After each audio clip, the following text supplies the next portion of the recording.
Taylor's Art Games here, and in this video I'll be showing you how to pass Mission 4, Level 1 of Where's My Perry. This one's pretty simple. You're going to move the sludge down, it'll turn it into steam. Once it's turned into steam, you move it all up,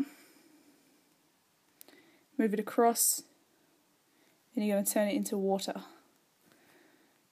Once it's turned into water, it'll fall down, go down the chute, and we'll be up to level 2. If this video helped you out at all, don't forget to give me a like and to subscribe, and I'll see you in the next one. Bye!